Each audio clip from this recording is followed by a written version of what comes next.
Muito boa tarde a todos e obrigada uma vez mais pela vossa presença, ainda que neste formato virtual. Muitos de vós certamente já me devem ter visto noutras sessões ou de lançamento do programa ou mesmo da passada semana, onde acabámos por repetir um pouco o enquadramento do programa Erasmus e acabamos por falar nas diferentes ações da KA2, Ensino e Formação Profissional. Hoje estamos aqui novamente reunidos, desta vez para termos um seminário digital mais de apoio a candidaturas sobre a Ação-Chave 2, Ensino e Formação Profissional, recaindo sobretudo sobre duas grandes tipologias. Como sabem, as parcerias para a cooperação dividem-se em parcerias de cooperação e as parcerias de pequena dimensão e certamente, apesar de fazer um enquadramento e que venha na sequência do que já foi dito nas passadas semanas, de facto este momento recairá sobretudo sobre os formulários de candidatura, instrumento que vos vai levar de facto à submissão do vosso projeto.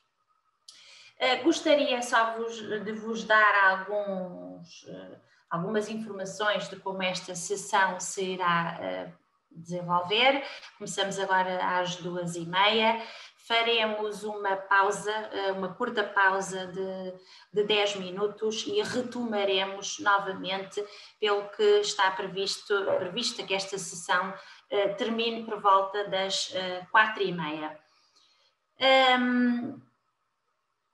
Eu particularmente, aliás, como todos nós devem estar a sentir o mesmo, não tenho especial gosto por este género de formato virtual. Tampouco esta sessão é interativa, não há possibilidade sequer de ouvir as vossas vozes sobre qualquer questão que possa ser colocada, pelo que me sinto sempre assim, mesmo num monólogo onde não há possibilidade nenhuma de alguma interação.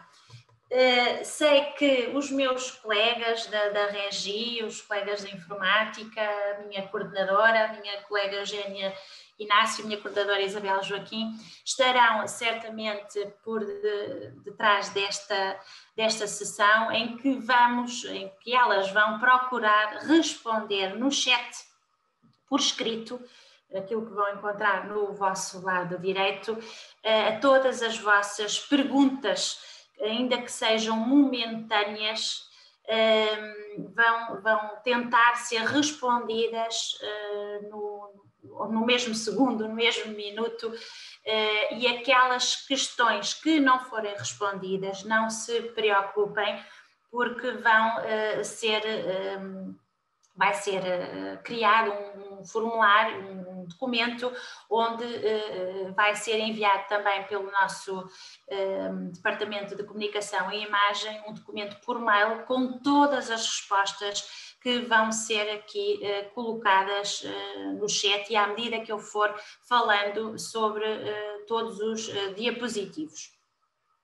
Isto para vos dizer também que, na sequência daquilo que já foi o lançamento do programa e da explicação do que é efetivamente as parcerias para a cooperação, desta vez, e apesar de longa ser esta apresentação, nós não dividimos os formulários de candidatura e não recaímos sobre uma tipologia hoje, dia 3 de maio, e vamos ter outra sessão no dia 6 de maio, já vamos falar disso mais à frente. Não dividimos estas sessões ou num dia de parcerias de cooperação e no outro dia as parcerias de pequena dimensão, não. Vamos aqui tentar explicar-vos a estrutura do programa, as diferentes tipologias das parcerias para a cooperação, Falo primeiro nas parcerias de cooperação, depois nas parcerias de pequena dimensão, tudo muito teórico para depois podermos efetivamente chegar ao preenchimento do formulário de candidatura. Queria também agradecer à intérprete de língua gestual e se eu estiver aí muito rápido ou lento, diga-me por favor, porque eu estou a visualizá-la. Vamos também falar nos critérios de atribuição de cada uma destas tipologias, assim como ao financiamento por rúbricas, e depois passamos efetivamente às questões mais práticas, ao fim e ao cabo, no aplicar de toda a teoria nos formulários de candidatura. Queria-vos dizer também que não pensem que esta é a única oportunidade que têm em me ouvir falar destas questões muito práticas. Na KA2, Ensino e Formação Profissional, estou efetivamente sozinha a trabalhar, mas tenho o apoio dos meus colegas naturalmente, mas estou disponível para qualquer questão que a partir de hoje vos possa surgir acerca do preenchimento do formulário de candidatura, acerca de algum aspecto teórico que nesta sessão de 2 horas, e por ser muita informação, pode eventualmente não ficar muito bem esclarecida. E, portanto, estou disponível por telefone, por e-mail, qualquer questão que tenham, por favor, coloquem-me a partir de hoje até, evidentemente, à deadline de cada uma das candidaturas. Aqui servirá apenas para vos auxiliar num primeiro passo. Não querendo, de facto, também estar a monopolizar esta questão só para uma tipologia, aqui vou fazer o enquadramento do programa Erasmus+.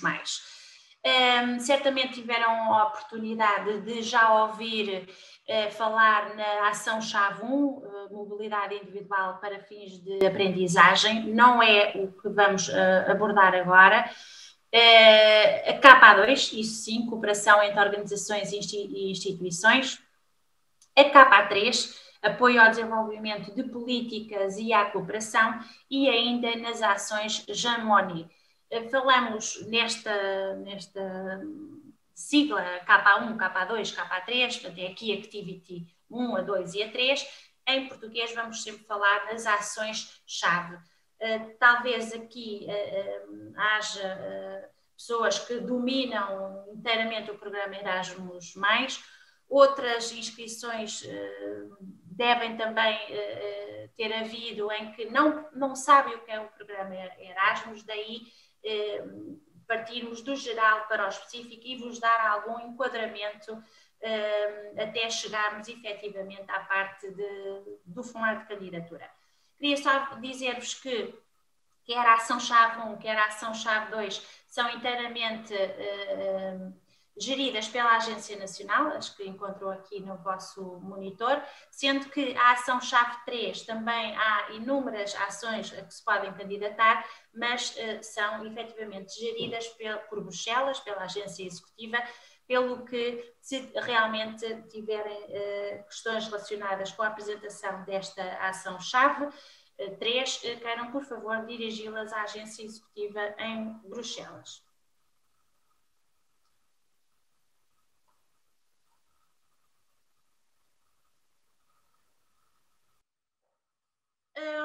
Portanto, esta ação-chave 2, parcerias para a cooperação, engloba 2 tipos de parcerias.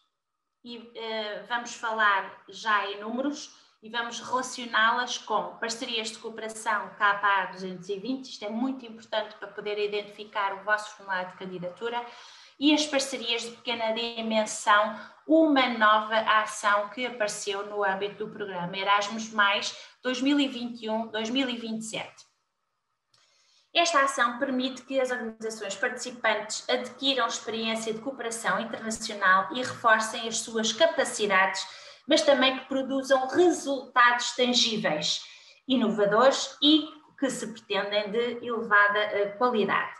Recordo que no anterior programa eram designados os intellectual outputs, ou os produtos intelectuais, atualmente designados por resultados. Portanto, a expressão intellectual output desaparece e vão ouvir falar sempre em results.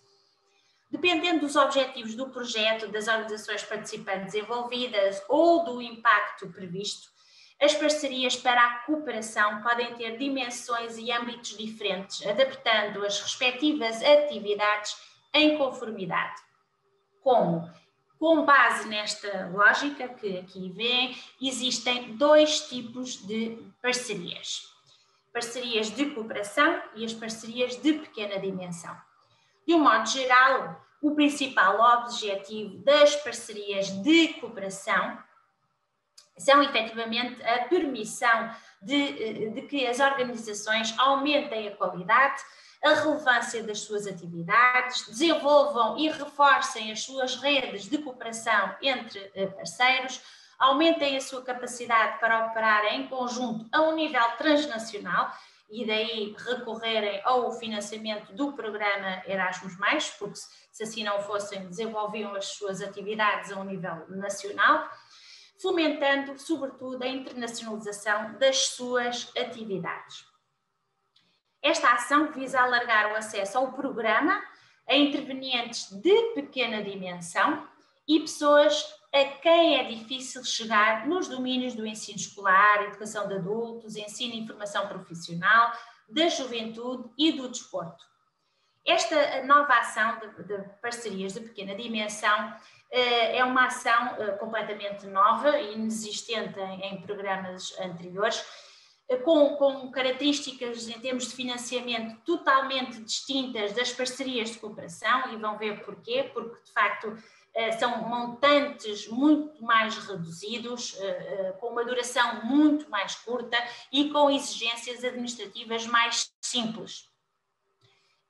Eu costumo sempre fazer esta comparação e certamente estarão aqui pessoas a ouvir-me em que podem, de certo modo, correlacionar estas parcerias de pequena dimensão às antigas parcerias multilaterais de aprendizagem que tivemos no âmbito do programa Aprendizagem ao Longo da Vida, o antigo programa PALV, em que, de facto, o financiamento, o mecanismo de financiamento era baseado em montantes fixos, os chamados as lump sums.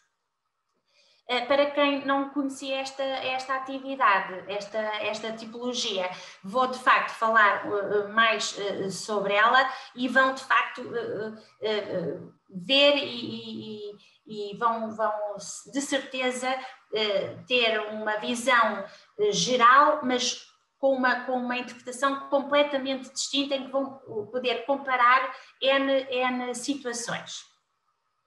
Também ao nível dos resultados, os resultados nas parcerias de cooperação devem ser reutilizáveis, transferíveis, expansíveis e ter, sobretudo, uma forte dimensão transdisciplinar. Ou seja, nestes resultados, o que eu costumo dizer é que quaisquer que sejam os resultados de um projeto, os mesmos não se devem cingir ao seu período contratual, iniciar uma data e, ok, chegamos ao fim do término do projeto e acabou. Não, devem ir muito mais para além do período contratual, numa perspectiva de continuidade, de sustentabilidade, de como se explorar os resultados para além do seu financiamento. E esta questão vai ser abordada e muito importante no formulário de candidatura e certamente vamos ter a oportunidade de ver que estratégias é que a parceria pode adotar para assegurar a sustentabilidade do vosso projeto. Já as parcerias de pequena dimensão têm um enfoque muito grande no apoio à inclusão de públicos com menos oportunidades e nós aqui fazemos referência ao Guia Erasmus 2021, para a qual eu peço importância máxima para a sua leitura. Recordo que na nossa página www.erasmusmais.pt existe um conjunto de documentos e de links para os quais nós pedimos sempre a vossa leitura atenta porque digamos que são documentos base que devem ser lidos, e nesta altura do campeonato, passa a falar a expressão, já devem ter sido folheados, lidos com a sua devida atenção, para que depois possam pôr em prática estes conceitos teóricos no formulário de candidatura. De modo que, à medida que estes slides vão sendo passados,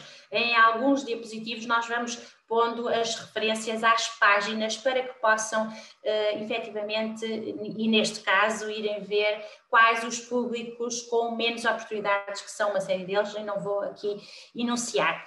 E também nestas parcerias de pequena dimensão há um grande objetivo de promover a cidadania europeia e a dimensão europeia das organizações. Vou falar agora de alguns aspectos muito práticos das parcerias de cooperação e depois faço a mesma coisa nas parcerias de pequena dimensão. Portanto, esta minha apresentação recai nas duas tipologias. Para aqueles que têm especial interesse nas parcerias de cooperação, quero dizer-vos que, efetivamente,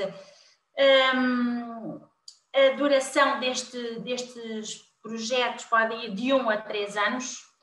O número de parceiros, ou seja, a dimensão mínima transnacional desta tipologia de ação, a dimensão mínima são 3 parceiros de 3 países diferentes. Atenção, porque isto acaba por ser um critério de elegibilidade que deverá ser cumprido. Se não tiver pelo menos 3 parceiros de 3 países diferentes, não pode haver qualquer tipo de candidatura.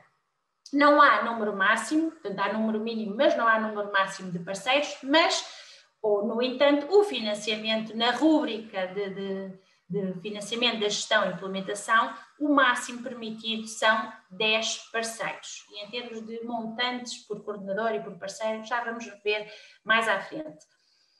Também nas parcerias de cooperação, e isto também é novo em relação ao antigo programa Erasmus+, o mínimo para se apresentar uma candidatura deve recair em 100 mil euros e o máximo de 400 mil euros, sendo que não há aquela correspondência ou aquela ligação com a duração do projeto. Deve ser muito bem justificado no formulário de candidatura. Nesta minha apresentação não falei nas prioridades, as horizontais, as específicas, porque isso já foi falado nas sessões anteriores. No entanto, tenho que vos dizer que elas devem estar assinaladas no vosso formulário de candidatura. Vão ler, se não tiveram a oportunidade de assistir às sessões onde estas prioridades foram devidamente identificadas e explicadas, por favor, vejam no guia Erasmus+, quais são essas prioridades e procurem sempre enquadrá-las no vosso projeto. E porque no formulário de candidatura vai-vos ser mesmo solicitada essa correlação. Portanto, nestas parcerias de cooperação, devem assinalar no formulário de candidatura, no mínimo, uma prioridade horizontal ou, no mínimo, uma prioridade do ensino e formação profissional deste setor, não é de outros setores, porque cada setor, ensino escolar, adultos e superior, tem as suas prioridades. Aqui, no formato de candidatura, devem-se focar nas nossas, na formação profissional. Quando é que o início do projeto quando é que o projeto pode dar início? Só a partir do dia 1 de novembro deste ano até ao dia 28 de fevereiro de 2022. Portanto, há aqui um período em que, depois de saberem que o vosso projeto é financiado, ok, tudo bem, então podemos dar início e devemos neste período, entre novembro a fevereiro de 2022. Antes de submeterem a vossa candidatura, existem 4 etapas fundamentais que nesta altura, se ainda não preencheram o formulário, porque recordo, já vamos recordar as deadlines e de facto hoje estamos a dia 3, há 17 dias para poderem preencher a candidatura. Porquê? Porque a deadline para estas candidaturas para as parcerias de cooperação é 20 de maio, caso ainda não tenham tido conhecimento. Este ano é verdadeiramente atípico e o programa Erasmus+ não foge a isso. Também decorrente da pandemia, tudo isto atrasou, há um novo programa, o lançamento também já foi muito tarde, portanto todas estas apresentações de candidaturas acabaram por ocorrer num período cuja divulgação também está a ser muito intensa e todas as semanas temos realmente procurado explicar o programa Erasmus+ e todos os dados necessários para que possam apresentar a vossa candidatura. Agora, devem terem atenção ao planeamento, à preparação, à implementação das atividades e ao acompanhamento. O planeamento é fulcral para o sucesso dos resultados do vosso projeto, ao nível de uma timeline, de um Gantt chart, que possam, um calendário que possam realmente definir para que, embora no decorrer do vosso projeto possa sofrer ajustes, porque surgem sempre esses desvios, esses atrasos, mas de facto é importantíssimo o planeamento e a preparação das vossas atividades, da gestão do vosso projeto e como é que elas vão ser implementadas ao longo da vigência do mesmo.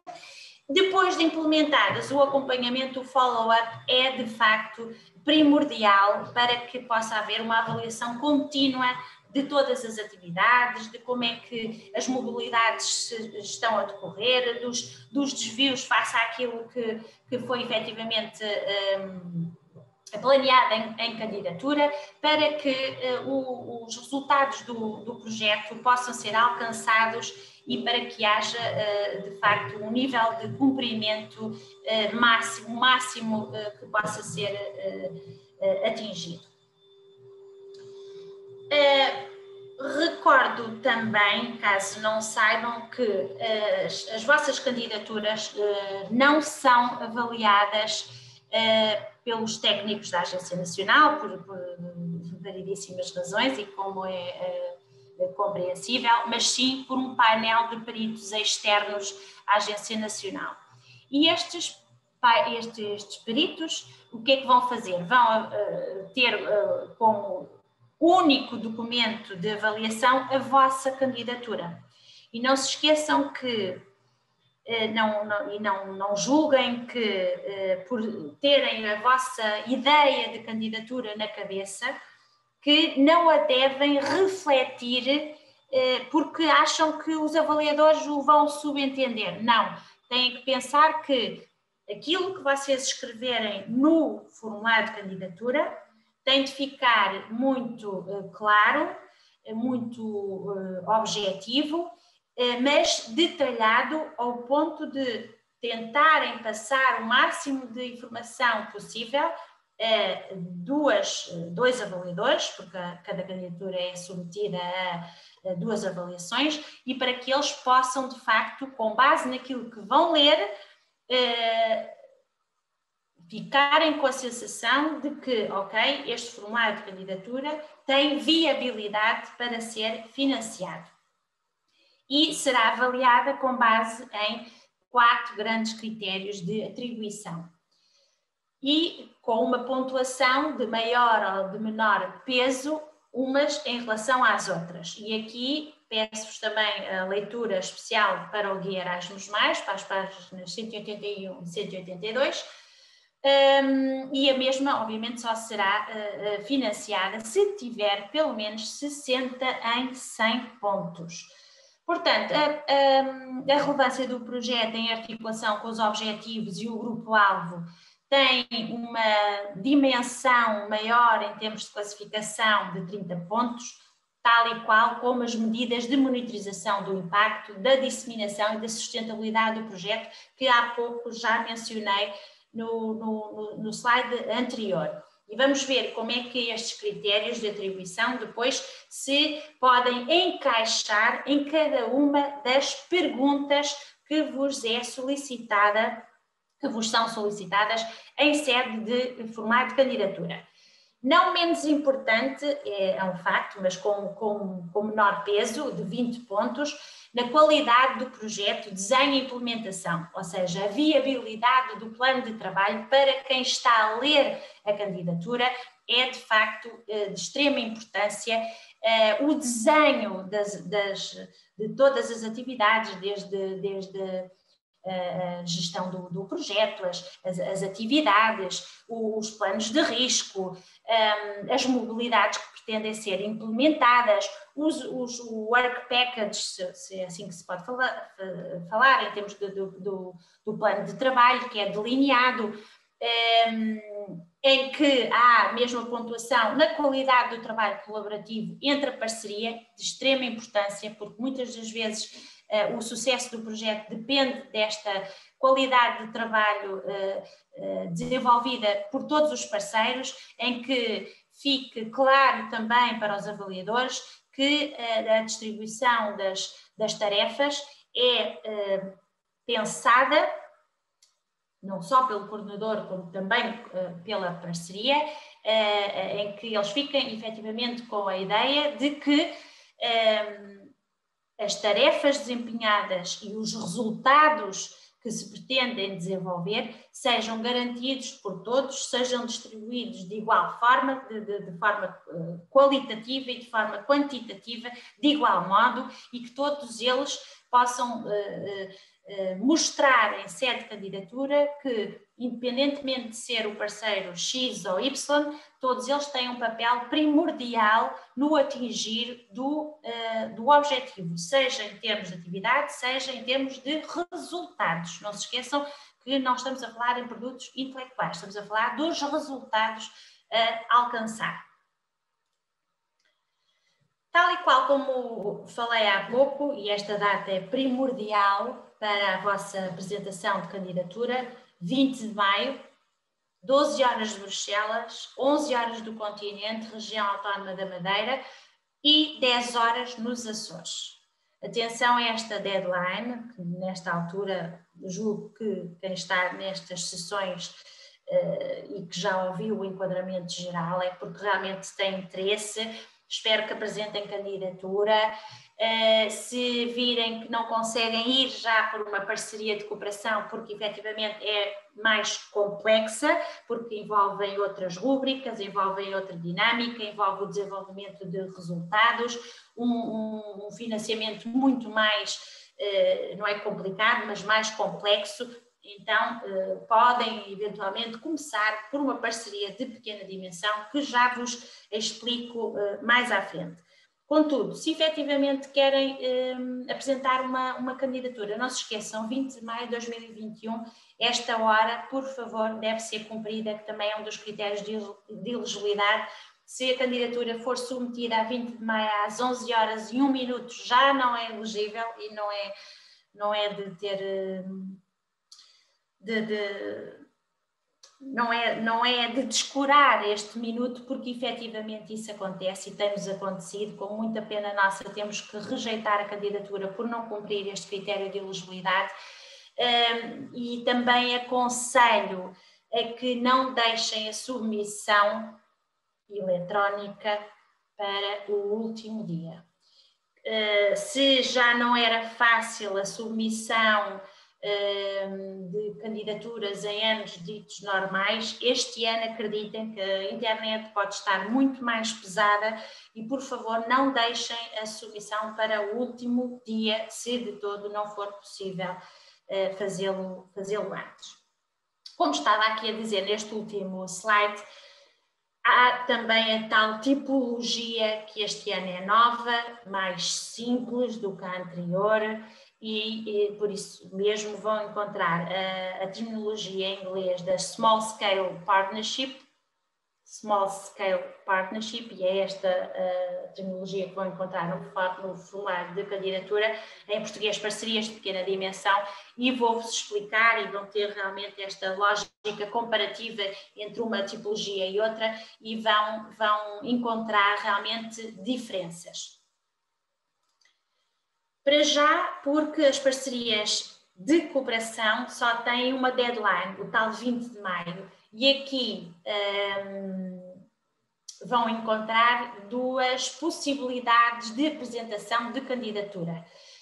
Há uma primeira ronda, uma primeira data limite, que acaba também por ser a mesma do que as parcerias de cooperação, que é o 20 de maio, a mesma hora. 12 horas de Bruxelas, 11 de Portugal continental, do continente, aliás, e região autónoma da Madeira, e 10 horas nos Açores.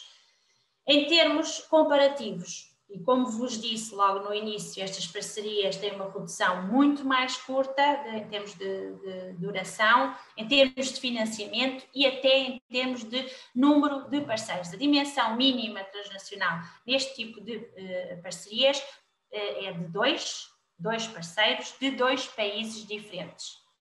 Não há número máximo, mas também não há número máximo em qualquer rúbrica de financiamento. Porquê? Porque nestas parcerias de pequena dimensão, ao contrário das parcerias de cooperação, não há rúbricas de financiamento. Há aquilo que expliquei logo nos slides iniciais, um financiamento lump sum, um financiamento com base em montantes fixos. Não há nada a saber mais em termos de financiamento. Das duas, uma, ou escolhem uma candidatura cujas atividades, depois de preenchidas, vos levem a um montante de 30 mil euros, ou se quiserem ser um pouco mais ambiciosos com outro género de atividades, então devem descrevê-las também no formato de candidatura e podem optar por um financiamento um pouco superior, que é este de 60 mil euros. E já vamos falar depois mais em concreto neste tipo de financiamento que pode-vos parecer estranho, que a nós se calhar também nos parece, porque estamos habituados a discriminar rúbrica a rúbrica e que sejam montantes unitários que são logo automaticamente preenchidos em candidatura. Aqui a única diferença é que têm de ser vocês a preencherem as atividades qualitativas e a recorrerem a orçamentos de viagens, quanto é que custa uma determinada atividade, portanto fazem uma previsão e vos leva efetivamente a uma escolha de um dos 2 montantes. Relativamente às prioridades, no mínimo uma prioridade horizontal, têm que escolher ou, no mínimo, uma prioridade específica do ensino e formação profissional. E para candidaturas cuja deadline é esta, 20 de maio de 2021, o início do projeto tem de ser dado entre 1 de novembro de 2021 até 28 de fevereiro de 2022, ou seja, acaba por ser as mesmas datas do que os projetos de cooperação. Depois, há a possibilidade de uma segunda ronda. Se virem que não têm tempo, que não estão ainda devidamente esclarecidos ou certos de que querem para já, até porque a deadline é a mesma que as parcerias de cooperação, então têm ainda tempo para amadurecerem as vossas ideias e a 3 de novembro, portanto faltam alguns meses, podem apresentar candidatura. Uma das questões que nos colocaram na semana passada foi se podiam apresentar uma a 20 de maio e outra a 3 de novembro. Podem, desde que a vossa candidatura não tenha a mesma temática, o mesmo objetivo, a mesma natureza e, sobretudo, a mesma parceria. Isso é que não. Agora, se forem ideias distintas, objetivos distintos, naturezas completamente diferentes, com uma dimensão de parceria totalmente distinta, com certeza que podem apresentar uma numa ronda e outra noutra ronda. Aqui devem também, portanto o financiamento é o mesmo, 30 mil euros ou 60 mil euros, devem escolher uma prioridade horizontal no mínimo e uma prioridade do ensino e formação profissional. Atenção é que estes projetos ainda apresentados este ano e a 3 de novembro só podem dar início para o ano que vem, ou seja, entre 1 de março de 2022 até 3 de maio de 2022. Isto talvez seja um aspecto que pode talvez condicionar o vosso projeto. Se quiserem iniciá-lo este ano, não, tem que ser na primeira ronda. Se quiserem iniciar só para o ano que vem, apostem nesta deadline. Só aqui pelo bocadinho de água.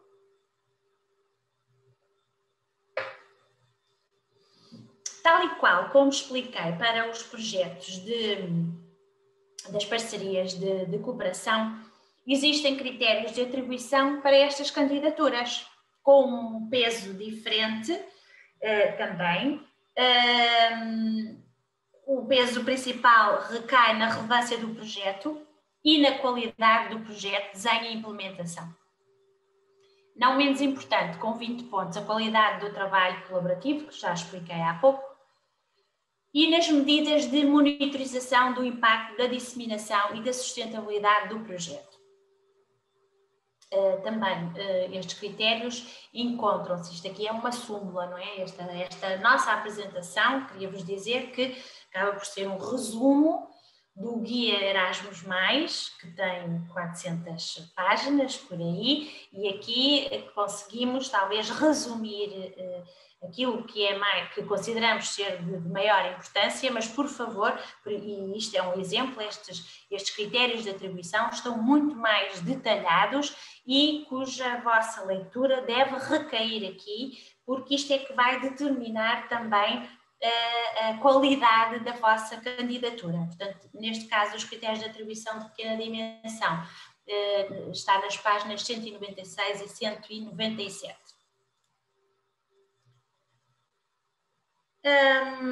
Como disse,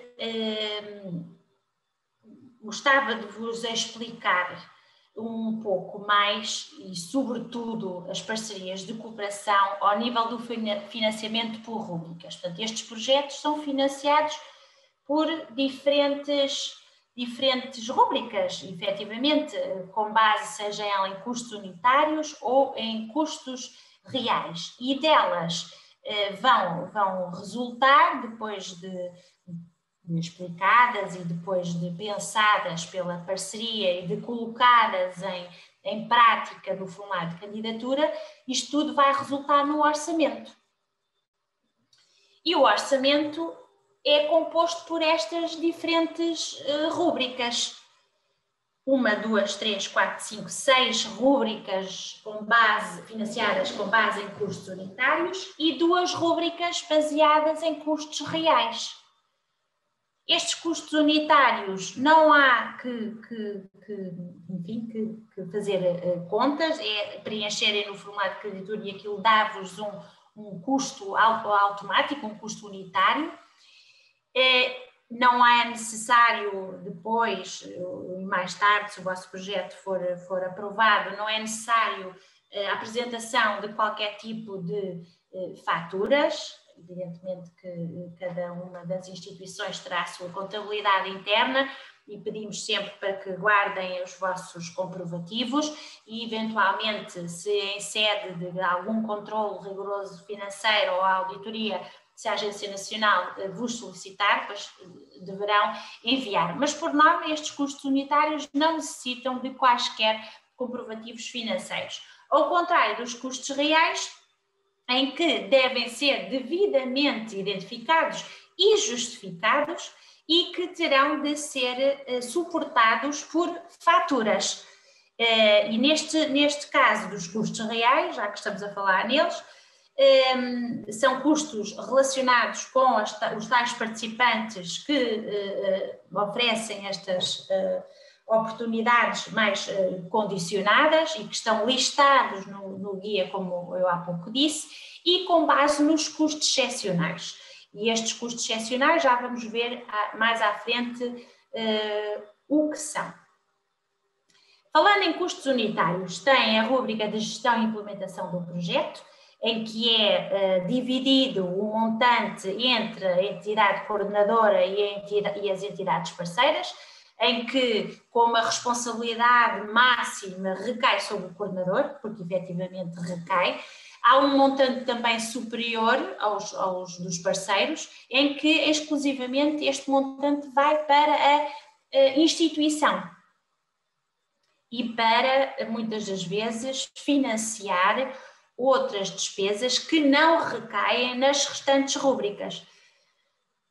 Uma das rúbricas também muito importante para vocês desenvolverem as vossas mobilidades, porque estas mobilidades também têm que ser previstas em candidatura e não são mais do que viagens. Para já, as viagens são, como todos nós sabemos, virtuais. Esperemos que no futuro breve estas viagens possam ser presenciais e seja do modo presencial, seja do modo virtual, estas viagens são contabilizadas através de financiamentos, de regras de financiamentos, com base naquilo que vai constar do vosso contrato ou eventualmente numa adenda, que é a adenda Covid, em que também há regras de financiamento, sejam elas,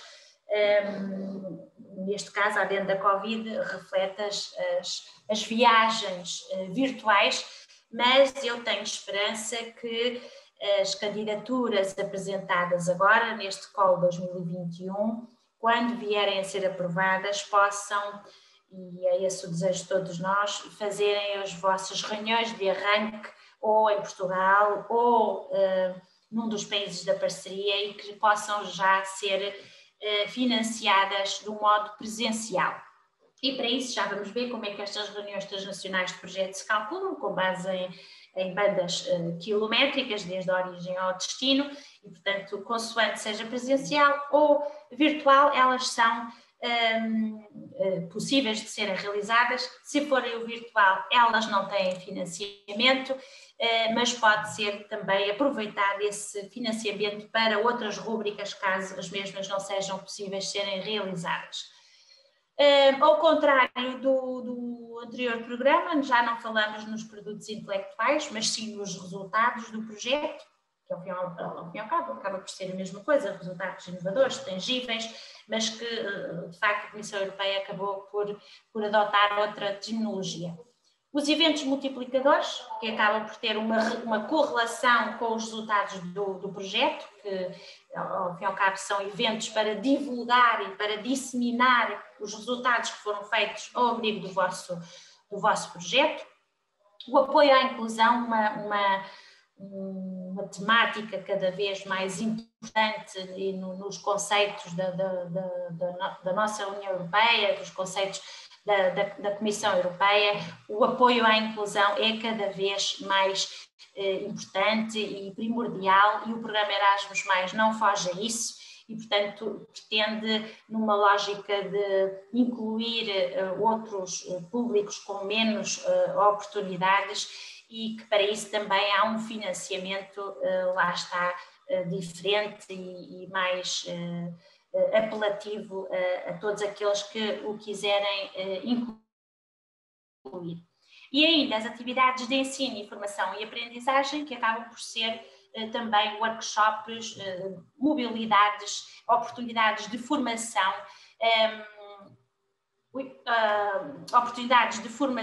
para formadores, para formandos que queiram fazer pequenas ou formações um pouco mais longas, onde há esta possibilidade de serem financiadas estas atividades com apoio à mobilidade.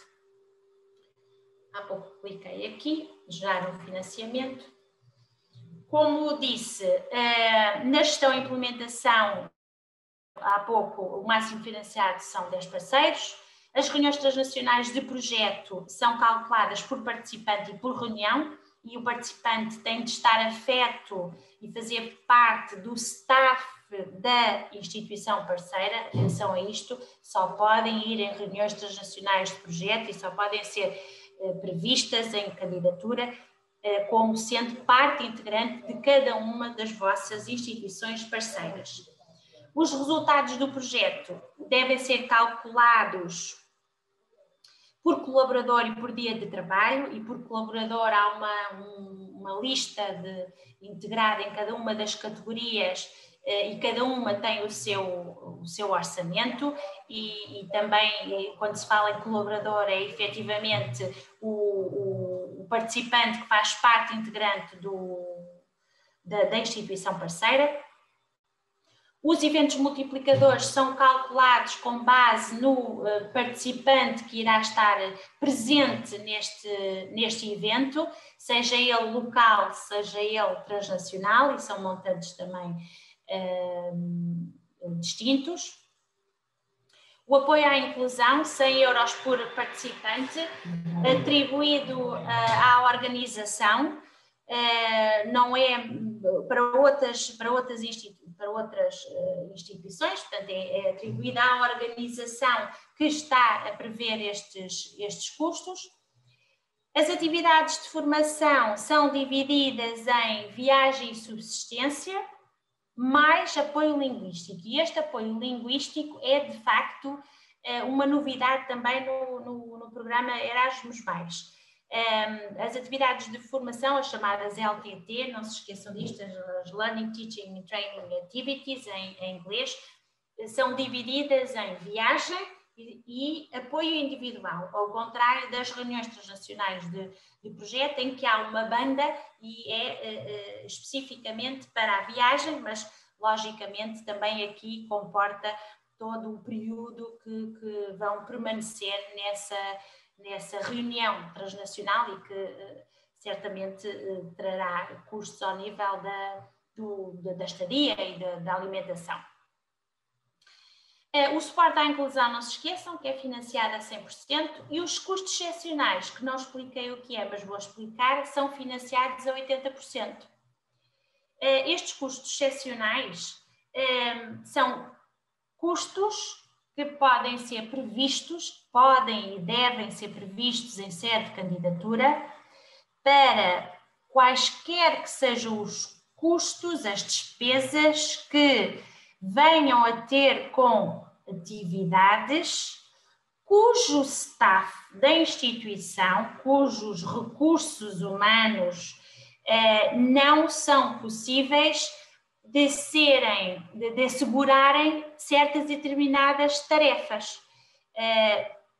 Ou seja, há os custos com staff, desenvolvidos pelo pessoal afeto à instituição, mas imaginemos a criação de um website ou a tradução de um guia para romeno ou para uma outra língua menos falada, cuja capacidade dos recursos humanos de cada uma das instituições parceiras não há a possibilidade de o fazer, não reúnem know-how suficiente para o fazer, e então, ok, como é que vamos fazer estas tarefas que são essenciais para o desenvolvimento do projeto? Ok, então aqui temos a possibilidade de recorrermos a organismos externos à parceria,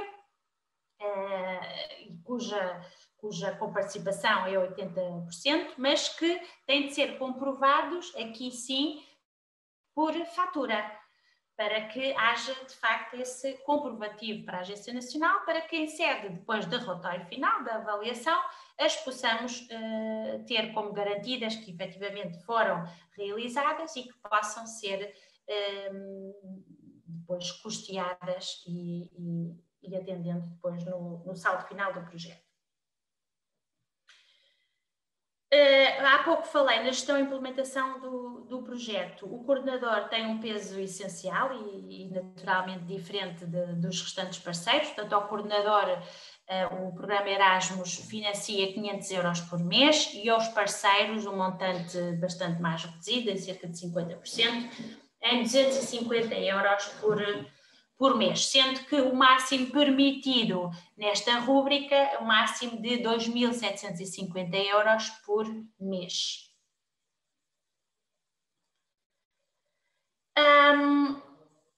No orçamento para as reuniões transnacionais de projeto, também ele é calculado por participante, por reunião, com o recurso a um calculador de distância, ou as chamadas bandas quilométricas, cuja distância também é tida em conta, naturalmente, e dependendo do país onde desejam realizar essa reunião, e não se esqueçam que estas reuniões transnacionais de projeto só podem ser tidas e desenvolvidas num dos países da parceria.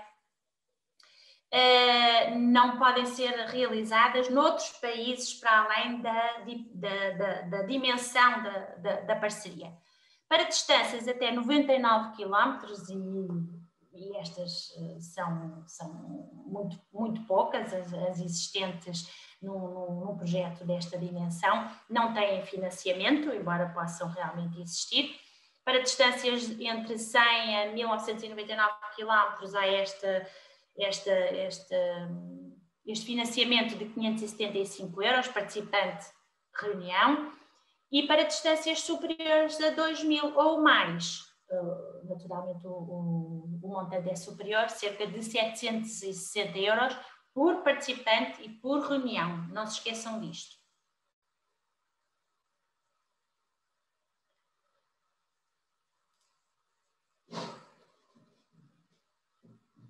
Exato, isto aqui acaba já por, enfim, isto tudo está intimamente relacionado e eu peço desculpa se me repito em algum diapositivo, mas isto está tudo tão interrelacionado que possivelmente já falei em alguns aspectos que volto a frisar agora, se calhar não é de menos importância. Não se esqueçam, resultados do projeto: produção e desenvolvimento de produtos tangíveis e inovadores, como, por exemplo, tecnologias, ferramentas, materiais, currículos, estudos. Li na sessão anterior alguém a perguntar se uma plataforma de e-learning era um resultado do projeto. Muitas das vezes há esta dúvida, mas não se esqueçam que a inovação tem de estar espelhada quando escolhem um resultado do projeto e que esteja intimamente relacionada com os objetivos do mesmo. Portanto, podem ser realmente tangíveis, mas podem também ser outro tipo de resultados que decorram de algumas das vossas atividades e cujos avaliadores terão naturalmente de, ao avaliá-los, perceberem a viabilidade dos mesmos e que só podem ser desenvolvidos por pessoal interno da parceria. Portanto, só permite pagamento a pessoal interno. Não se esqueçam disto. Completamente distinto dos custos excepcionais, que são os tais custos que podem recorrer a instituições externas à parceria. Eventos multiplicadores, já disse, eventos multiplicadores para divulgar resultados do projeto, portanto não pode haver eventos multiplicadores se na secção dos resultados do projeto não os mencionarem, e também estes eventos multiplicadores só podem ser realizados num dos países da parceria.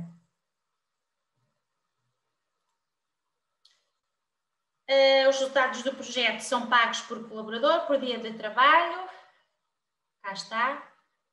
Exatamente, portanto os montantes dependem das tarefas desempenhadas no projeto e do país da organização participante com o pessoal envolvido. Espero que esta parte do staff fique claro para vós. Os eventos multiplicadores são pagos por participante, têm que ter uma relação direta com os resultados do projeto. Se for um participante local, recebe 100 euros, estrangeiro 200 e um participante virtual, que é uma coisa nova, decorrente da pandemia, mas que cada vez mais temos que lidar com eles e efetivamente há esta oportunidade de ser um participante virtual. Obviamente que o financiamento é completamente diferente e muito mais reduzido, mas não deixa de estar previsto e este ano foi exemplo disso. Nós já fechámos vários projetos e cada vez fechamos mais, em que não é descurado de todo essa viagem ou o evento, neste caso virtual, e neste caso dos eventos multiplicadores há a possibilidade, ao abrigo da tal assinatura da Adenda Covid, que haja este financiamento de 15 euros por participante, sendo que também aqui há um máximo das atividades virtuais de 5.000 euros por projeto. se for um evento realizado presencialmente. É um máximo de 30 mil euros por projeto. As LTTs, as atividades de ensino, formação e aprendizagem, Learning, Teaching and Training Activities em inglês, suportam duas subrúbricas, digamos, a viagem e subsistência, e não se esqueçam também da tal rúbrica nova do apoio linguístico. Viagem, obviamente, despesas de deslocação dos participantes, incluindo acompanhantes, do respectivo local de origem para o local da atividade e respectivo regresso. Não se esqueçam que a viagem é calculada com base de ida e volta. Apoio individual, custo unitário por dia para cobertura das despesas de subsistência dos participantes, incluindo acompanhantes durante a atividade. Se necessário, podem e devem recorrer a acompanhantes. O apoio linguístico é um custo unitário, também por participante, a fim de melhorar o conhecimento da língua de instrução ou de trabalho. Não se esqueçam que este apoio linguístico é só para mobilidades superiores a 2 meses. Isto é, de facto, uma novidade no programa. Depois, ainda existe uma outra modalidade nova em termos de viagem, também decorrente da pandemia e não só, e com vista ao recurso de atividade de viagens mais ecológicas e uma perspectiva mais clean, mais verde, e por isso mesmo é que encontram aqui também a verde esta comparação, se optarem por uma viagem que ao fim e ao cabo não seja utilizar o meio de transporte que é o avião. Todas as outras modalidades de comboio, de barco, enfim, de carro, desde que não seja sobretudo o avião, podem ser financiadas. E reparem que acaba por ser um aliciar da realização destas viagens. Porquê? Porque o montante é também superior ao montante atribuído se forem por um modelo dito standard, não é? Pronto, e não vou estar aqui a mencionar os montantes. Portanto, como é que isto se calcula? Utilizando a tal banda quilométrica, o calculador de distância, de acordo com as distâncias, obviamente, quanto maior é a distância, maior é o financiamento, mas, sei lá, posso-vos dizer que para distâncias entre 3.000 a 3.999, o standard é 530 por participante, não se esqueçam, e na viagem são 610. Portanto, há aqui um montante mais atrativo, como se fôssemos utilizar o carro elétrico em detrimento do veículo normal. Há aqui, de facto, uma compensação se, de facto, utilizarem meios de transporte mais ecológicos.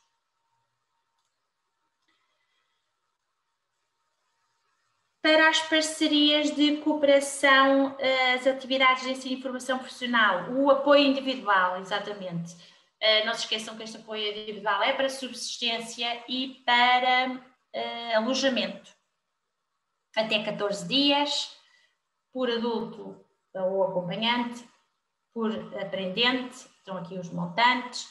Para mobilidades mais curtas, é atribuída uma taxa de 70%, um financiamento de 70% da taxa básica por dia, e se for uma mobilidade maior, que nem sempre acontece, devido também à disponibilidade dos participantes e das próprias organizações, estas mobilidades maiores têm um financiamento também mais reduzido, em cerca de 50% sobre a taxa básica diária. Os custos excepcionais, não me querendo repetir, já sabem que está intimamente relacionado com a subcontratação ou aquisição de bens e serviços e garantia bancária, caso seja solicitada pela Agência Nacional. As condições em termos de financiamento, 80%, um máximo de 50 mil por projeto, e já sabem que têm de ser serviços que possam ser prestados por outras organizações participantes, desde que não, que não sejam os parceiros. Os equipamentos não podem ser equipamentos normalmente utilizados pelas organizações participantes, pois estes cabem intimamente na rúbrica da gestão e implementação. E também podem ser utilizados estes custos sobre as viagens onerosas, cuja descrição também se encontra no nosso guia Erasmus+. Pronto, já sabem, este tipo de parcerias ou 30 mil euros ou 60 mil euros, montantes fixos possíveis de escolha, são montantes pré-definidos de acordo com as atividades que pretendem realizar e os resultados que pretendem alcançar. Antes de passarmos para o formato de candidatura, e uma vez que a parte teórica já foi, o enquadramento já vocês o têm numa perspectiva, ainda que seja muita informação, e de facto peço sempre desculpa porque tenho a sensação que estou sempre aqui a debitar uma série de informação, mas lamentavelmente é este o veículo que temos. As respostas às vossas questões ficam para depois, e já sabem que estou, através dos meus contactos que estão na página, disponível para vos elucidar algo que tenha falhado. Como é que podem apresentar uma candidatura? Tenho quase certeza absoluta que os participantes nesta sessão já ouviram falar no registro no portal das organizações, com o tal OID, que antigamente era o PIC, agora é o OID, ou seja, o bilhete de identidade, o número do cartão do cidadão da vossa instituição. É algo que vocês têm de ter para que possam submeter uma candidatura ao programa Erasmus+. Portanto, têm que proceder realmente a essa inscrição no portal do Registro das Organizações, verificar a conformidade com os critérios do programa, e muitos deles já foram abordados, verificar as condições financeiras, ou seja, os critérios de financiamento, e o preencher e submeter do formulário de candidatura. Para quem não sabe o que é o OID, nunca teve um OID, nunca tive o tal número que vos permite avançar com uma candidatura Erasmus+, então devem fazer o registro. E é muito simples, tanto que depois, se quiserem, aliás, o link está aqui, e também podem consultar na nossa página todos os links que são necessários para a apresentação de uma candidatura, mas para já é o login ao Serviço de Autenticação da Comissão Europeia, não é nosso, permite o acesso a várias plataformas geridas pela Comissão através de um único endereço de correio eletrónico e credenciais. Portanto, entram neste link, criam a vossa conta, como qualquer outra conta que vocês já estão habituados a criarem, com um primeiro nome, um apelido, um e-mail, um endereço de e-mail, e depois então conseguem ter, é-vos atribuído o tal Organization ID, que é o número que identifica a vossa instituição. Nesta plataforma deverá fornecer os dados relativos à instituição para obter este número. Depois de obtido esse número, guardam-no religiosamente para que possam passar ao passo seguinte, peço desculpa de repetir. Como aceder ao formulário de candidatura?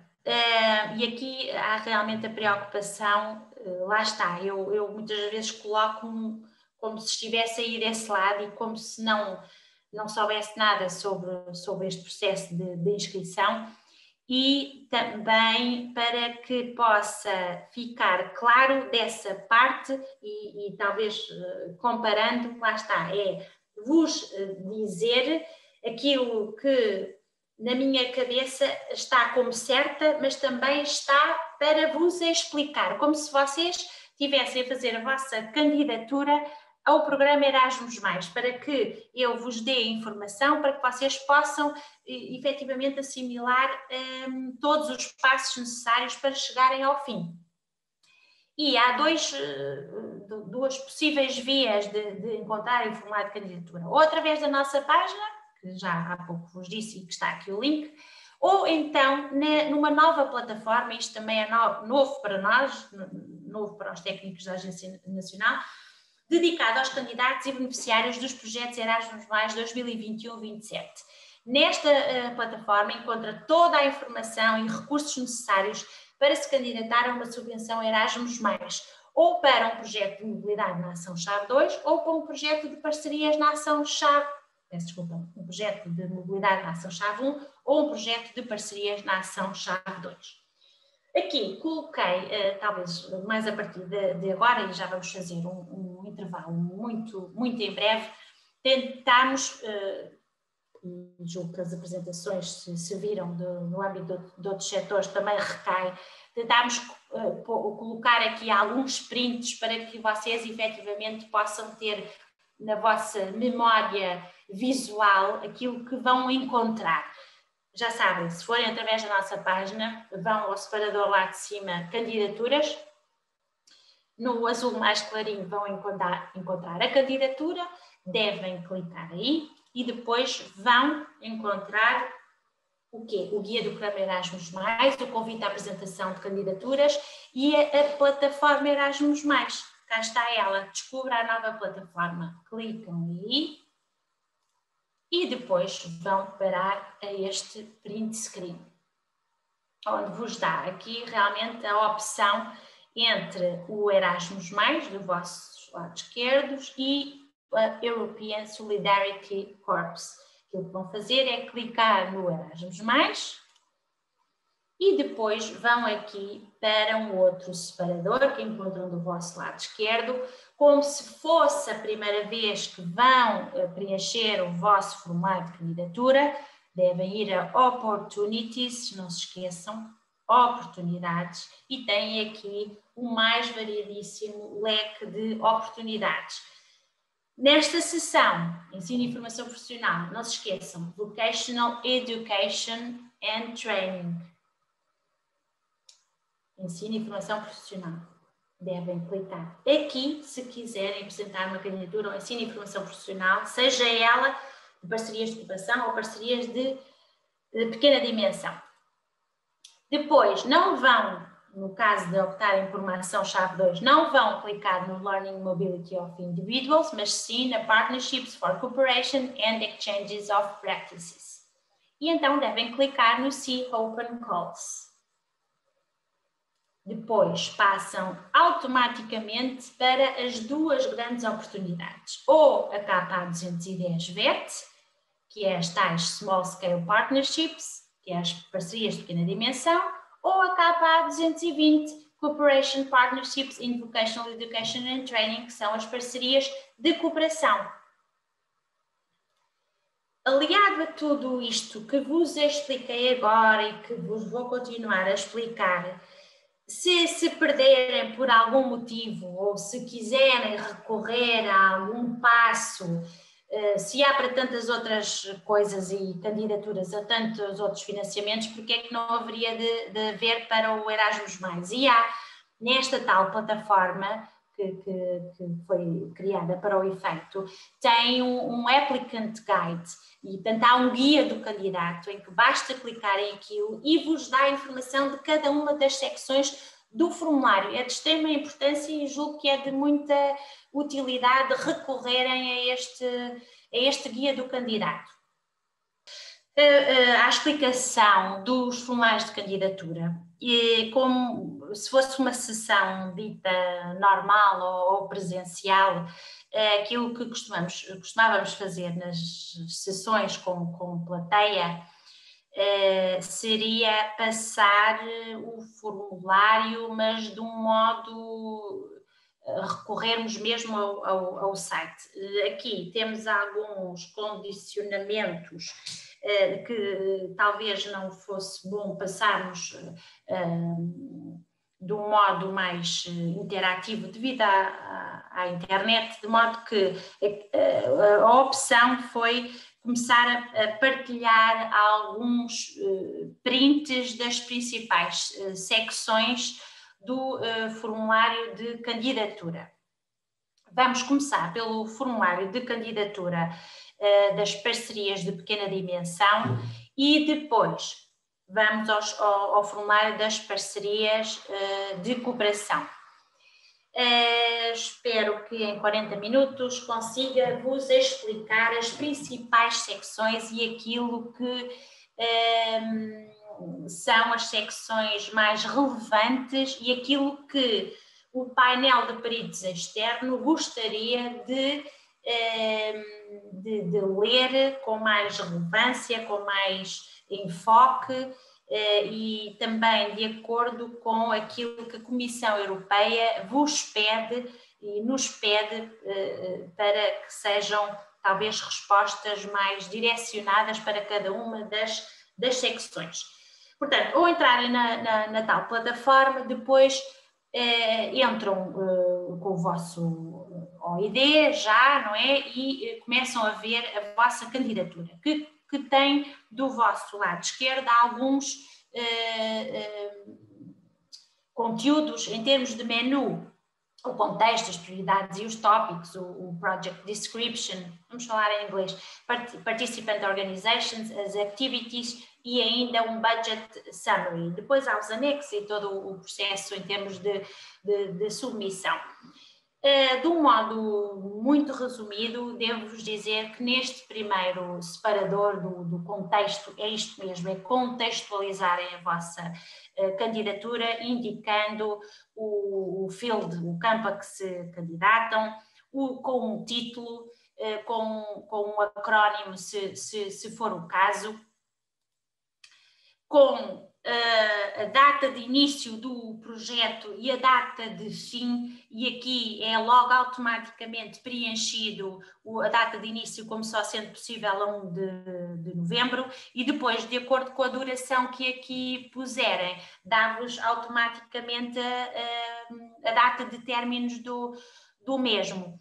A língua que vai ser preenchida, o formulário de candidatura, que convém ser a língua da parceria, normalmente é o inglês, ou seja, tem que ser uma língua que todos possam entender. Não se esqueçam que o formulário é preenchido pela entidade candidata, mas também se pode ser partilhado com outras instituições da parceria que queiram ter acesso no preenchimento, e esse ponto é um dos últimos pontos que vou explicar como é que se partilha esta candidatura com outros membros da parceria que gostassem também de contribuir com a escrita neste formulário.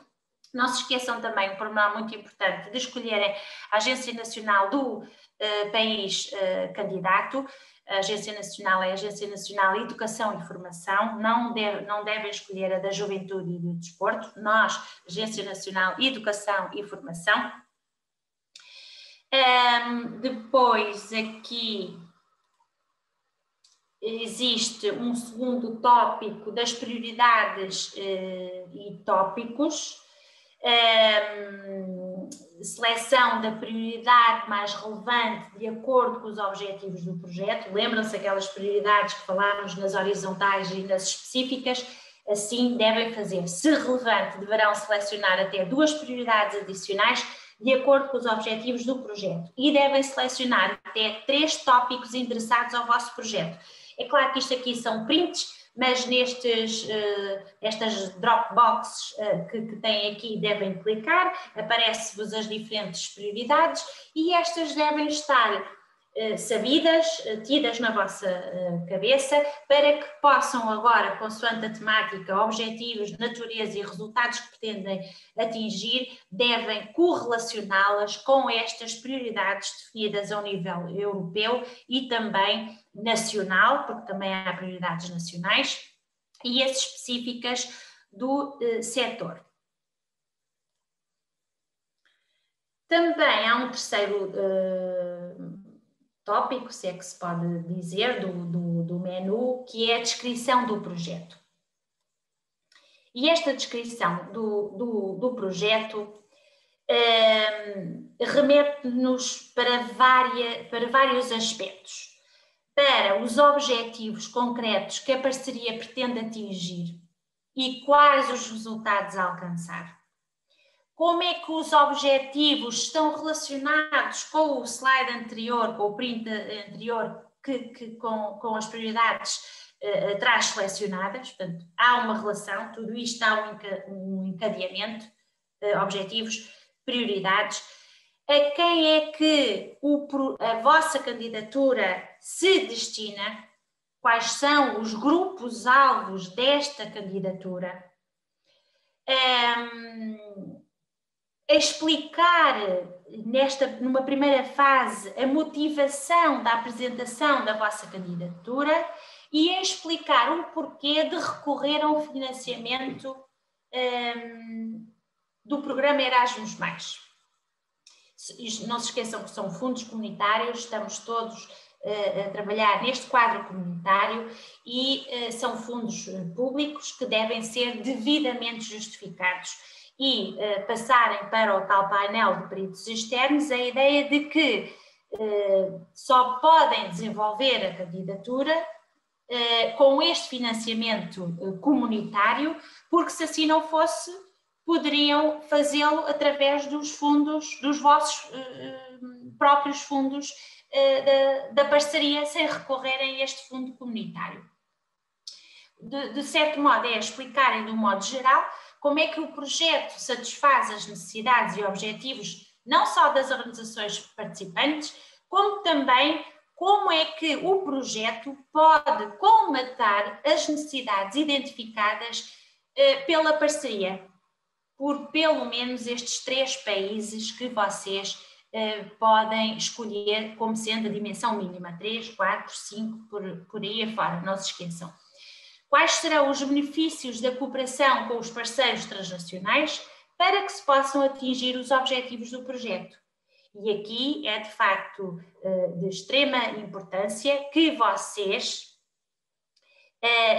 expliquem, relacionando com esta parte das organizações participantes, o papel fundamental de cada uma das instituições participantes, ou detalharem as atividades que cada um vai contribuir, e para que expliquem o valor acrescentado que cada um trará ao vosso projeto. Para isso, devem explicar como é que foi criada a parceria, como é que foram selecionados os parceiros, quais os pontos fortes e de peso que cada parceiro pode trazer ao vosso projeto, qual e como é que a parceria tenciona gerir o projeto, ao nível do quê? Das estratégias definidas para uma boa cooperação e comunicação entre todos os parceiros durante a implementação do projeto. Eu já disse isto e volto a repetir, estas 2 estratégias são extremamente importantes e eficazes para medir a qualidade daquilo que se pretende atingir numa ótica cooperativa.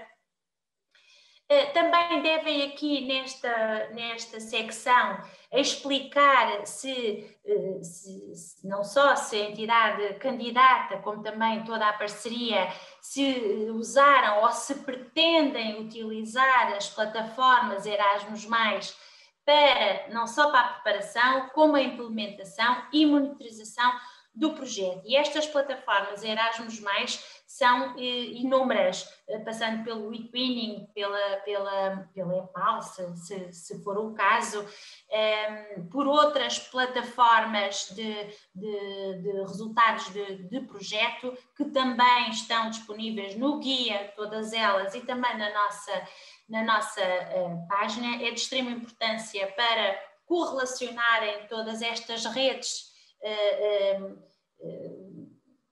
de parceiros e para que possam explicar esta dimensão transnacional do vosso projeto.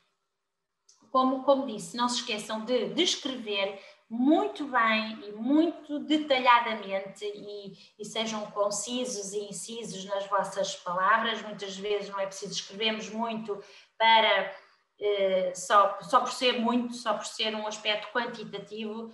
Não se esqueçam que tudo aquilo que escreverem deve recair sobretudo na qualidade, mas que esteja aqui espelhado nesta parte da Participant Organizations a importância e o detalhe de cada contributo de cada parceiro para o atingir dos objetivos e dos resultados do projeto. A isto também está aliado os mandatos que cada uma das instituições parceiras deve assinar convosco como há o compromisso em trabalharem juntos, devem anexar ao formulário de candidatura, pelo menos da dimensão mínima da parceria. Vos garanto que, em termos de garantia de qualidade, dá uma maior viabilidade ao painel de peritos externos que o está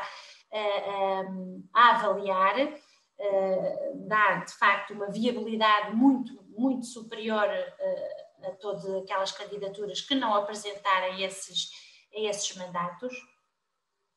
Depois temos também as atividades, em que deve estar descrito o conteúdo de cada atividade proposta, a descrição do grupo-alvo para cada atividade proposta, ou seja, quem é que se destina a essa atividade, quem vai fazer parte das atividades e quem é que vai beneficiar dos resultados dos projetos, portanto, fazendo a relação entre o grupo-alvo direto e outros grupos que possam vir a beneficiar dos resultados diretos ou indiretos, a explicar como é que a atividade vai ajudar no alcançar dos objetivos do projeto, portanto, está todo o encadeamento, atividades, modalidades, objetivos, resultados a alcançar, e estes resultados também devem estar intimamente relacionados e o mais possível descritos nesta fase de candidatura. Se tivéssemos um formulário aberto e que fosse possível, à medida que as secções fossem avançando, iríamos escrever de modo a que vos aparecessem outros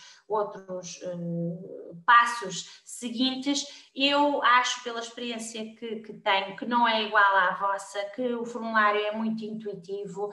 À medida que vão preenchendo, vai-vos aparecendo várias caixinhas e há uma coisa que eu gostaria de vos mostrar, mas que vocês vão ver que do lado esquerdo aparece-vos uma cruzinha vermelha, não é? Isto significa que, evidentemente, o formulário não está preenchido por mim.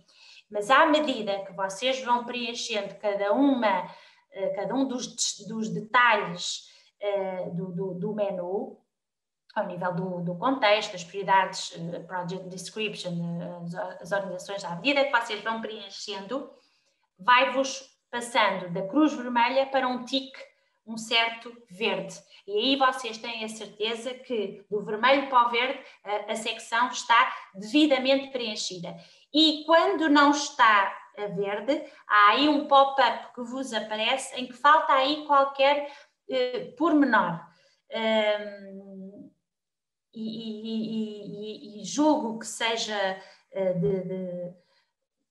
eu acho que é intuitivo. Há de haver aí sempre qualquer pormenor que, não passando para o tal verde, vos está em falta. E à medida que forem pondo, conforme vem aqui neste diapositivo, o título da atividade, quantos dias tem a atividade, qual é o montante solicitado para cada uma, portanto, isto tudo tem que estar devidamente indicado em cada um destes menus. Depois temos aqui um aspecto muito fundamental, que é a relação entre a atividade escrita e o orçamento. E não se esqueçam que tal e qual como eu disse, este formulário é muito mais reduzido do que o formulário de parceria de cooperação. Aqui o budget summary e o montante em termos de custo do lump sum, do montante pré-definido e fixo, que não há outro para além, ou de 30 mil ou de 60 mil. As atividades são descritas e têm que ser descritas de um modo tão determinante quanto possível, porque é isso que vos vai indicar o budget final. Ou seja, são atividades qualitativas, mas que têm de ser pensadas ao ponto de saberem, ok, eu quero fazer uma viagem, eu quero fazer uma atividade com os meus formandos, com os meus formadores, quanto é que me vai custar essa atividade? Isso é um processo todo de pesquisa da vossa parte, em que tenham uma ideia ainda que geral, mas que vos vai determinar certos e determinados montantes, em que possivelmente só necessitam para X atividades de 30 mil euros, mas que se forem atividades muito mais complexas e mais ambiciosas, vos vai já dar outro montante e possivelmente vos aproxima do dobro do que é aquele que, por exemplo, vos aparece aqui. Naturalmente as atividades não estão descritas e ele cinge-se a um orçamento muito mais reduzido. Portanto, neste formulário há aqui esta componente muito importante, é a relação entre a atividade descrita e o orçamento, é fundamental. Depois temos o impacto e o follow-up que deverão dar à vossa candidatura, ou seja, o impacto ao nível da sustentabilidade, que já falei no início da apresentação. Como é que os resultados do projeto se vão tornar públicos nas comunidades locais? Quais são os principais grupos-alvo com os quais gostaria de partilhar os resultados do projeto? Há outros grupos-alvo que irão beneficiar do projeto? Se sim, como? Portanto, não se esqueçam que este menu está intimamente relacionado com o tornar público dos resultados deste projeto, para além também do financiamento. Há aqui uma pergunta que diz mesmo: will the participation in this project contribute to the development of the involved organizations in the long term? Portanto, não se cinjam só aos impactos a curto prazo. Quais são os planos para darem continuidade à utilização dos resultados deste projeto? E, portanto, devem aqui detalhar os vossos planos para a partilha e utilização dos resultados do projeto. O resumo do projeto, exatamente, o Project Summary, aqui nesta secção, e apesar de já terem detalhado em cada uma das secções do formulário, e com todos os aspectos que já foram referidos para trás, a Comissão Europeia pede aqui nesta secção um resumo do projeto com respostas breves, respostas diretas, que possam, de certo modo, servir como súmula de tudo aquilo que foi descrito para trás, que tem de ser naturalmente coerente com todo o detalhe em cada uma das secções. E não se esqueçam que o formulário é avaliado num todo. O avaliador, o grupo de avaliadores, não se vai debruçar a sua avaliação sobre uma secção ou outra. É todo um conjunto que ele vai avaliar e tem de ser coerente entre umas secções e outras. Por exemplo, aqui, ao nível do sumário do projeto, os objetivos, o que é que se pretende alcançar com a implementação do projeto, na implementação do mesmo, quais as atividades que vão ser implementadas e nos resultados, quais os resultados esperados para o projeto. Não quer dizer que não o tenham dito atrás, mas aqui há de facto um resumo do projeto muito mais fácil de ser lido e, ao fim e ao cabo, que até pode fornecer outra informação para ser disseminada também na tal Erasmus Project Results Platform, que acaba por ser uma plataforma onde estão os resultados de todos os projetos financiados ao abrigo do programa. Portanto, também aqui se pode ir buscar essa informação para ser publicitada. Depois, há naturalmente esta parte da secção relativa aos anexos, em que é critério de elegibilidade, sem dúvida alguma, fazerem o upload da declaração de honra. Esta deve ser assinada depois de impressa. Portanto, primeiro fazem o upload aqui, onde diz Download Declaration of Honor, é muito simples. Depois de ser feito o upload, devem imprimir essa declaração, dar a assinar ao representante legal, ele assina e vocês anexam ao formulário de candidatura. Nada a saber para além disto.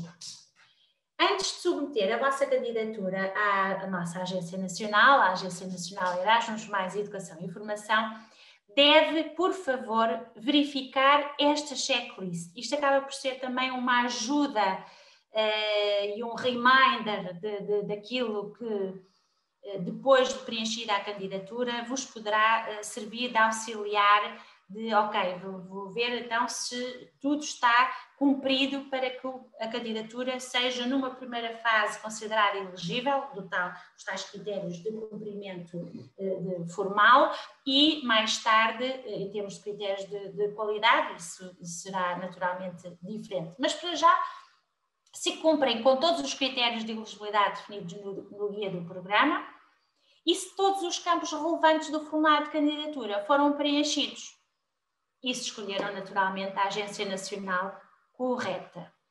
Isto é primordial para que possam, com alguma à vontade, submeterem a vossa candidatura. Há pouco expliquei-vos que esta candidatura pode ser partilhada com outros endereços eletrónicos de outras pessoas com os quais vocês gostariam de partilhar esta informação. Isto é um print naturalmente diferente e julgo que não está tão legível, mas gostaria de vos chamar a atenção para que neste sharing, nesta partilha, com outros contactos, devem aqui no sharing, onde vem aqui Active, clicar na checkbox. Isto porquê? Porque está-nos a acontecer e a chegar perguntas de bloqueio deste sistema, em que não dá acesso à edição, ao contacto que com o qual vocês gostariam de partilhar esta candidatura. E então, aquilo que vos peço é, se vos acontecer algum bloqueio, alguma dificuldade em partilharem a candidatura, não se esqueçam de clicarem na checkbox aqui em cima no Sharing Active, vem ali um pontinho azul, cliquem aí, depois devem escolher o contacto da partilha, clicar na checkbox, na tal azulinha, e depois de clicar na checkbox devem fazer o Save Changes. Isto assim, sem experimentar, é um pouco mais difícil. Recordo, não disse, esta apresentação vai ficar disponível. Os meus colegas vão de seguida, se não hoje, amanhã, ou penso que sim, que deverá ser amanhã, que vão disponibilizar esta informação, de modo que se não se relembrarem, ou telefonam, ou enviam um e-mail, ou recorrem a este print, porque vai-vos relembrar algo que possa estar a acontecer de errado com a vossa partilha de candidatura. Cá está, esta partilha de candidatura é só inserirem o e-mail com o qual querem ver partilhada a vossa candidatura e depois vão dar certas determinadas permissões, ou só de leitura, ou só de leitura e escrita, ou só de leitura escrita e outras possibilidades que vos aparecem nesta Dropbox, e depois é fazerem o save e naturalmente está partilhada a candidatura. Aqui no History, depois de submetida, vai-vos aparecer aqui versão X, submetida no horário X, que é o de Bruxelas, submetida por quem, submetida e aparece-vos um ID, ou seja, é um código da submissão de candidatura. E aqui deve-vos aparecer nada mais do que nada menos do que submitted, ok, verde, portanto deve-vos aparecer, não se esqueçam que está vermelho porque naturalmente eu não preenchi a candidatura, mas vocês têm permissão para o fazer, é verem aqui do vosso lado esquerdo tudo a verde e aqui submetido, ok, o estado da candidatura já foi para o nosso sistema informático. Não vou, talvez, com o mesmo detalhe, porque há muitas secções parecidas com o formulário das parcerias de pequena dimensão, mas, naturalmente, se calhar até existiram aqui pessoas que prolongaram um pouco mais o seu café e que entraram só agora, e é precisamente até para este formulário de candidatura que estão interessados. As parcerias de cooperação KPA 220, não se esqueçam. E então explicarei, peço desculpa se me estou a repetir, explicarei mais ou menos a mesma coisa, sendo que, já sabem, devido à natureza desta tipologia de ação, o financiamento é mais moroso, é mais complexo, o projeto por si só também é mais ambicioso, tem mais detalhes ao nível das atividades, resultados, objetivos, mobilidades e, portanto, ao nível da sua justificação e particularmente do orçamento, vão ver que é necessário mais contas, mais cálculos para que possam depois solicitar os tais custos unitários e os custos reais. Portanto, à semelhança do que disse, é precisamente a mesma coisa, vão encontrar, depois de entrarem na plataforma e de clicarem no KPA 220, vai-vos logo a ser automático este Form ID, é o formulário de identificação com o número X. Tem também o menu tem várias secções. A primeira, o contexto da candidatura, com o campo que devem escolher, que é o ensino e formação profissional, com o título, as datas de início e fim, aliás, está aqui mais para baixo, datas de início e fim do projeto, a duração do projeto, a escolha da Agência Nacional é determinante, portanto, isto são, digamos que, os campos básicos do formulário de candidatura. Aqui, na Participant Organizations, muito importante a descrição das organizações participantes, do candidato, dos parceiros, cada um deles tem o seu OID, naturalmente, para vocês preencherem esta parte, têm que ter o bilhete de identidade de cada uma das vossas instituições, com o legal name, o country, ou seja, uma descrição das organizações participantes que vão ser os vossos parceiros. À semelhança do outro formulário, também aqui há uma secção enorme que começa pelas prioridades e tópicos. Devem aqui selecionar a prioridade horizontal e específica mais relevante de acordo com os objetivos do projeto. Se aplicável, selecionar prioridades adicionais e explicar a relação entre as prioridades e os objetivos do projeto. Devem selecionar até 3 tópicos. Na descrição do projeto, o que é que se pretende? Explicar não só o contexto, como os objetivos do vosso projeto. Como é que o mesmo vai satisfazer as necessidades da parceria e dos públicos-alvo. Não se esqueçam do caráter inovador da candidatura e que a necessidade sentida por essa dimensão transnacional da parceria deve ser comum a todos eles. Há uma lacuna a ser colmatada por algo que vocês pretendem desenvolver e cujo recurso ao financiamento comunitário deve ser também devidamente explicado. Quais os benefícios de uma cooperação com os parceiros transnacionais para o alcance dos objetivos do projeto? Quais os resultados esperados? E em que medida o projeto, lá está, é inovador e ou complementar com outros projetos que já tenham sido desenvolvidos, inclusive pela parceria ou pelas organizações participantes, se é que num seu todo não formaram igual parceria em projetos anteriores. Como é que os parceiros foram selecionados? O que é que eles, em termos de valor acrescentado, podem trazer para o projeto? Explicar também se há os newcomers, novas instituições para o projeto. É fundamental, não é obrigatório de todo, contudo, cada vez mais se dá importância em termos de qualidade e de alguma dimensão positiva, digamos, a inclusão de novas instituições, o seu caráter inovador também e aquilo que de certo modo podem trazer de novo para a parceria. Também podem explicar, se aplicável, o papel dos parceiros associados, ou seja, não são parceiros formais da candidatura, e sem financiamento, mas explicar como é que podem contribuir para a implementação do projeto. Conforme explicaram como é que foi criada a parceria e como é que foram selecionados os parceiros, devem explicar também o processo de seleção dos participantes envolvidos e como é que, qual é o papel de cada participante em cada atividade do projeto. Outra coisa que devem incluir aqui nos participantes é se existem participantes com poucas oportunidades. Não se esqueçam do aspecto de inclusivo a que cada vez mais se dá especial importância e que é também um ponto a classificar na candidatura como uma mais-valia.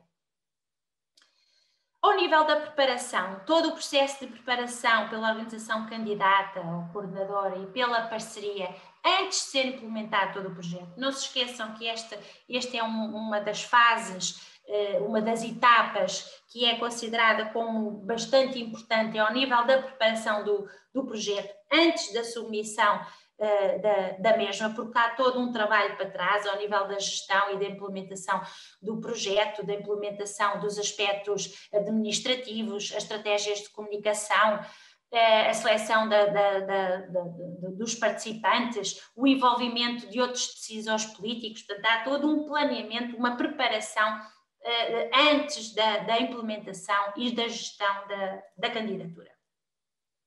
Esta secção da gestão é aqui que devem fazer o cálculo do orçamento do projeto por coordenador e parceiros. Não se esqueçam dos montantes que há pouco foram definidos. Não se esqueçam que aqui também é a secção relativa a todas as rubricas de financiamento ao nível das TPMs, das reuniões transnacionais de parceria. Devem aqui identificar quais são essas reuniões, quantas são essas reuniões, onde vão ser realizadas nos países da parceria, logicamente, o número de participantes e os objetivos de cada reunião. Ao nível da gestão do projeto, como é que vão implementar um plano de gestão do projeto ao nível do orçamento e do calendário, da tal timeline que vos vai ser uma ajuda preciosa no planeamento e no desenvolvimento do vosso projeto. Como é que vai ser feita ou planeada a estratégia de monitorização do progresso, qualidade e cumprimento das atividades? Se têm ou não indicadores qualitativos e quantitativos para medir a qualidade dos resultados do projeto? O plano de gestão de riscos, importantíssimo para cautelar, de certo modo, algum atraso ao nível da implementação das atividades, do orçamento, conflitos que podem haver, ou seja, haver sempre um plano B na vossa cabeça e de todos os parceiros, para em caso de o plano A falhar, há um plano B de assegurar o incumprimento de alguma questão que porventura surge, porque naturalmente surge, isto é um projeto, portanto são ideias a implementar. Ao nível da implementação, explicar como é que as atividades vão ser levadas a cabo para se cumprir os objetivos e resultados apresentados, e não se esqueçam de mencionar também as tais estratégias de comunicação e de cooperação entre a parceria e se usaram as tais plataformas Erasmus+, eTwinning, EPAL, plataformas de resultados do projeto, entre outras, que elas são inúmeras. É de facto de extrema importância esta identificação. Aqui, a produção de resultados do projeto, se vão existir. Do you plan to produce project results in your projects? Sim, não. Não se esqueçam que esta secção é determinante para a seguinte, da previsão dos multiplier events. Esta secção não pode existir se não existir a outra, ok? As Learning, Teaching and Training Activities, se pretendem incluir estes períodos de formação, também vos é solicitado, e a tal timetable que vos falei. Tudo o especificado para trás, ao nível das TPMs, das reuniões transnacionais de parceria, dos multiplier events, das LTTs, serão listadas nesta timetable, neste calendário, nesta gestão destas atividades. Podem também aqui, e julgo que é aqui na Other Relevant Activities in the Timetable, têm ainda a oportunidade para adicionar outras atividades que não listadas nas secções anteriores e que podem ser financiadas ao abrigo da rubrica Gestão e Implementação, caso tenham esquecido até de as mencionar e que não tenham, obviamente, lugar nas rubricas anteriores. Esta secção é relativa aos custos especiais, que nem todas as candidaturas têm, mas se tiverem, devem especificar o OID, a organização, o país da organização, o número de participantes elegíveis para, no âmbito da inclusão e que fazem parte deste financiamento com base em custos reais, com a descrição e a justificação. Não se esqueçam, é muito importante o justificar destes custos com necessidades especiais e com a respectiva subvenção solicitada, ok? E são com base em custos reais, participantes que assim o exijam no âmbito da inclusão. É muito, muito importante que o façam. Não é obrigatório, mas se o fizerem, há esta secção. Custos excepcionais, não vou voltar a repetir porque já o disse, devem ser listados no âmbito da rubrica custos especiais, desde que devidamente fundamentados. Não se esqueçam que esta parte é tudo para ser custeado com base em custos reais.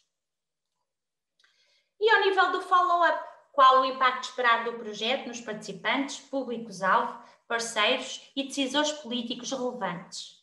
E qual o impacto não só interno, não só a nível da parceria, obviamente ele terá de o ter, senão não tinham solicitado financiamento para tal, mas deve ter, sobretudo, um impacto regional, nacional, europeu e internacional. E quais são os indicadores para que possam medir esses impactos que prevêem que sejam sentidos depois do projeto ser terminado. Quais são os públicos-alvo da partilha e promoção das atividades dentro e fora da parceria? Portanto, isto é a tal exploração dos resultados para além do seu términos também. Quem vai ser o responsável por essa partilha no âmbito da parceria? Devem explicar como é que vão assegurar que os resultados tangíveis sejam de acesso livre e utilizados por outros que não a parceria. e quais as atividades a serem mantidas para além do financiamento do projeto. Não se esqueçam que o projeto não deve terminar e não deve ficar fechado na gaveta, como eu costumo dizer. Portanto, esta estratégia ao nível da sustentabilidade deve ficar demonstrada para que o projeto não fique concluído após o último dia só por ter obtido financiamento Erasmus+. É extremamente importante que o projeto prossiga e que seja explorado noutros contextos. Aqui já sabem, o Budget Summary é igual ao anterior formulário, se bem que o Budget Summary aqui é muito mais detalhado, porque será com base em tudo aquilo que vocês explicaram para trás e que vem ao encontro de tudo o que foi solicitado em termos de montantes em cada uma das secções ou rúbricas de financiamento atrás explicadas. Depois, à semelhança do outro formulário, também vos é solicitado um resumo do projeto com respostas breves e que vão ao encontro do explicado atrás em todas as secções. Ao nível do background, deverão explicar os motivos que levaram à candidatura, quais as necessidades identificadas, o que é que se pretende atingir ao implementar o projeto, isto na secção relativa, na pergunta relativa aos objetivos, na implementação, quais as atividades a desenvolver e nos resultados, quais os resultados pretendidos para este projeto. Anexos, mesma coisa, devem fazer o upload da candidatura, peço desculpa, da declaração de honra, devem imprimi-la, dar a assinar ao representante legal da vossa instituição, não se esqueçam, representante legal da vossa instituição, e depois fazer o anexo ao formulário de candidatura com essa declaração de honra e têm a oportunidade de facto de porem outros documentos que assim acharem interessantes, já há pouco falámos nos mandatos. Checklist, preenchi candidatura, está tudo a verde, não se esqueçam, as cruzinhas vermelhas à medida que forem sendo preenchidas e bem, passam a verde, mas já estou tão cansada que a checklist é como se fosse uma memória. Vamos lá ver, ok, cumpri os critérios todos listados no programa, no guia do programa, todos os campos do formulário foram preenchidos, escolhemos a agência nacional correta, os documentos aqui é um ponto diferente do outro, the documents proving the legal status of the applicant must be uploaded in the organization registration system, ou seja, os documentos que comprovam a legalidade e a existência da instituição. Também aqui, isto é novo neste programa, à semelhança do que acontecia no formulário anterior, podem e devem partilhar, não é obrigatório, mas se o quiserem, podem partilhar esta candidatura com outras pessoas da vossa parceria, para que também vos possa ajudar na edição ou na leitura ou na escrita desta candidatura. Não se esqueçam daquele ponto em que aqui debaixo do Active, não sei se pus aqui, não, expliquei há pouco, debaixo do Active tem uma checkbox que devem clicar, devem gravar as alterações, devem colocar o endereço de e-mail com a pessoa que querem naturalmente partilhar. É um processo fácil, intuitivo, mas que também não se esqueçam que é a primeira vez que estamos a trabalhar com esta plataforma, há muita gente a aceder à candidatura, à internet, não deixem isto para o último dia, já sabem, porque há sempre estas complicaçõezinhas que nos podem atrasar a submissão. E depois aqui no History deve aparecer também a verde e o resultado final já submitted esteja a verde, vai-vos dar aqui a hora que submeteram, submetido por quem, e também obtém um Submission ID, caso haja algum, não é só problema, mas devem ficar com uma identificação do número da submissão da candidatura. Uma coisa que vos gostaria de relembrar. Lembram-se no início, eu disse que a primeira vez que acedem ao formato de candidatura, vão a Opportunities, que está ali no vosso lado esquerdo. Mas, à medida que vão todos os dias preenchendo a candidatura, e vão estando cansados e desligam, fazem o save, desligam a candidatura e depois no dia seguinte querem lá ir. Então, aí vão a Applications, no menu do lado esquerdo, Applications, e encontram, como eu já fiz, já criei 2 formulários, um 210 e um 220, basta clicarem no Form ID, a azul, na vossa candidatura e continuam a editar a mesma. E depois chegam ao fim e fazem o Submit. Não sei se fui muito rápida ou muito lenta, talvez não, procurei que não fosse. Ainda assim, têm a oportunidade ou novamente, ou de passarem a palavra a quem não teve a oportunidade de assistir a esta reunião e irei fazer uma outra sessão igual a esta ou muito semelhante, onde irei fazer um outro seminário digital de apoio a candidaturas sobre os projetos de cooperação, sobre os projetos de pequena dimensão. Vai ser já daqui a 3 dias, a 6 de maio. Entretanto, sei que os meus colegas do ensino escolar e educação de adultos também o irão fazer nos próximos dias, devem ter recebido informação por mail dos meus colegas da comunicação e imagem. Quanto ao ensino e formação profissional, 6 de maio, não se esqueçam, 14h30, 16h30, estou atrasada 9 minutos. Aquilo que vos queria pedir por último, e é muito importante para nós também avaliarmos a qualidade do nosso trabalho, ainda que neste formato, que com este QR Code, que vem aqui na contracapa e que fecha o nosso evento, façam por favor a avaliação desta sessão para que possamos todos os dias melhorar. E também têm disponível um QR Code para o vosso certificado de presença, caso seja necessário apresentarem a quem de direito e para ficarem também como um comprovativo em como assistiram a estas sessões. Da minha parte, mais uma vez agradeço a vossa disponibilidade.